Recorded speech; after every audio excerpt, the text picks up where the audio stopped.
Well, good afternoon. How are you today?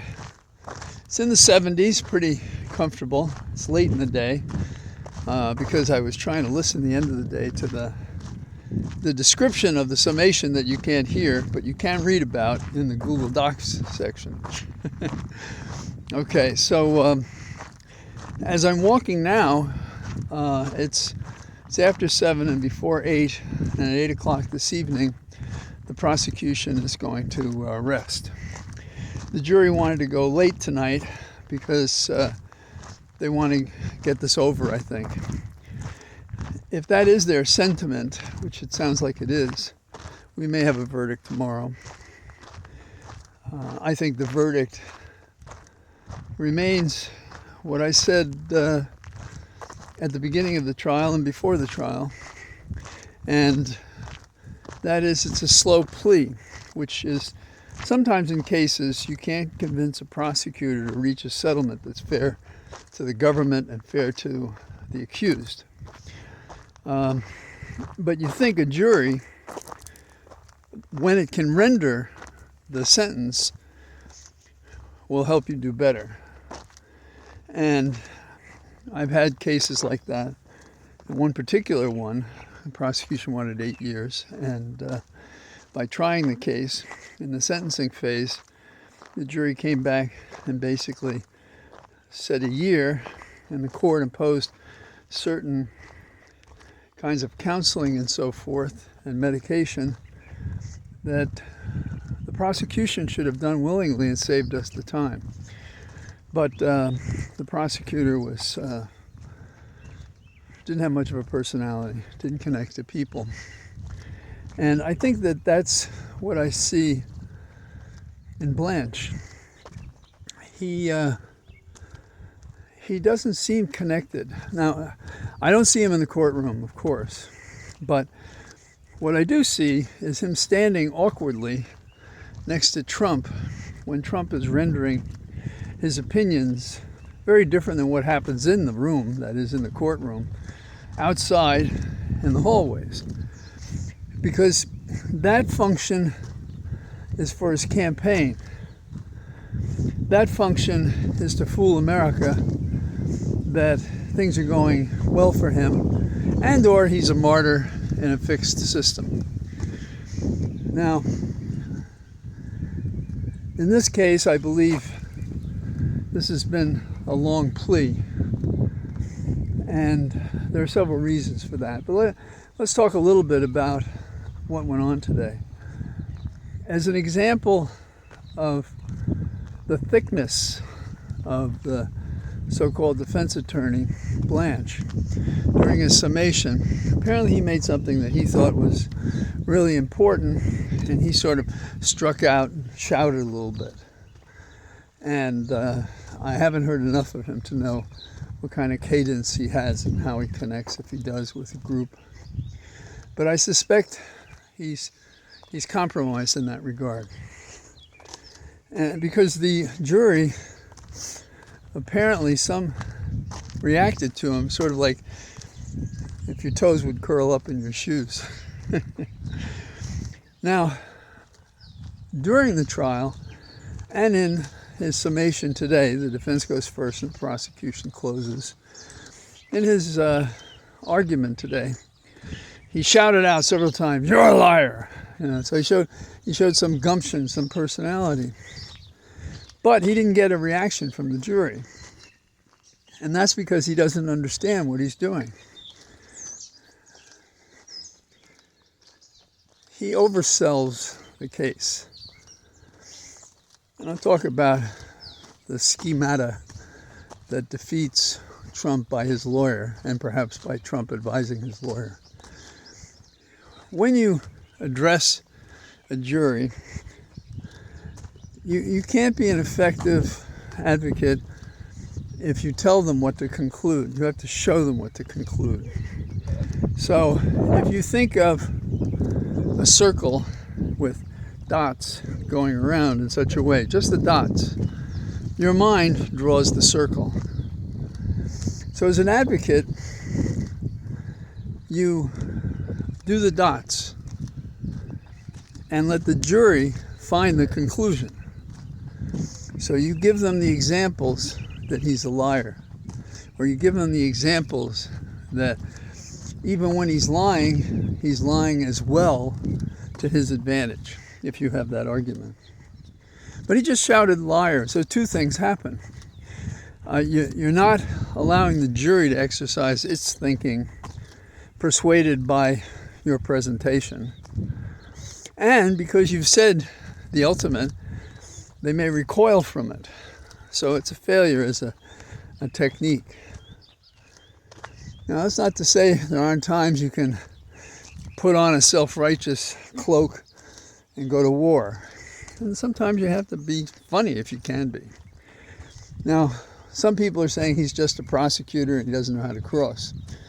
Well, then you should be in a different damn business. I mean, how can you be a lawyer and not understand the most powerful tool that you have as a prosecutor or defense counsel or as a politician or as anything? You have to be able to dissect the situation and then describe it. So we have what? We had a presentation, and it was geared only to say you have reasonable doubt. How about innocence? Is he innocent? Or is the entire case that you should so dislike Cohen you can't trust anything he says? Now, I had a case involving a local lawyer, and he didn't call a single witness himself in the trial, this lawyer. And he did a cross-examination of a principal witness by the government, and he thought he decimated him. But the judge said, okay, you attacked his credibility, but you never presented any defense.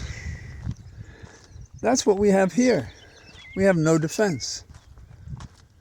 We can't say, and as far as I can tell, they didn't say, that Trump didn't have an affair with Stormy. Or he did have an affair. And he had the affair and it didn't matter to anyone. But of course, there's no evidence of any of that. So you don't have that.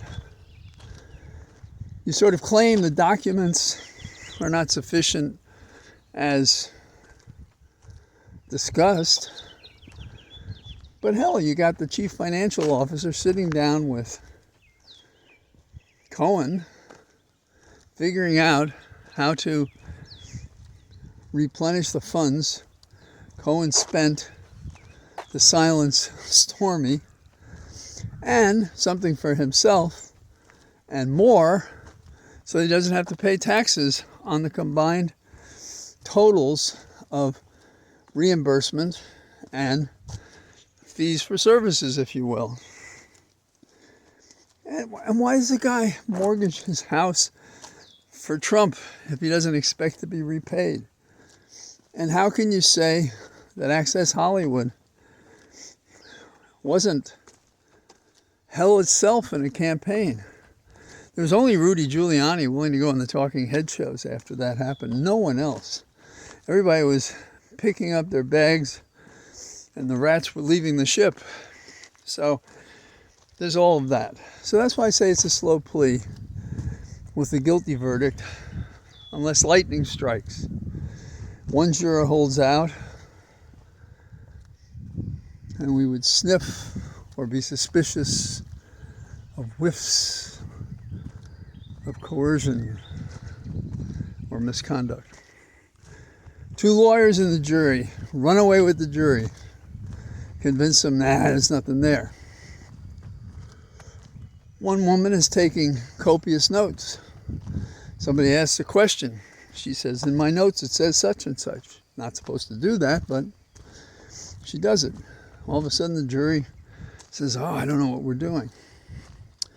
Or tomorrow they get the charge, they get lunch, they come back, and they convict. So what else can we say about how you cover and comment on a case that's going on but doesn't have TV or audio in the room.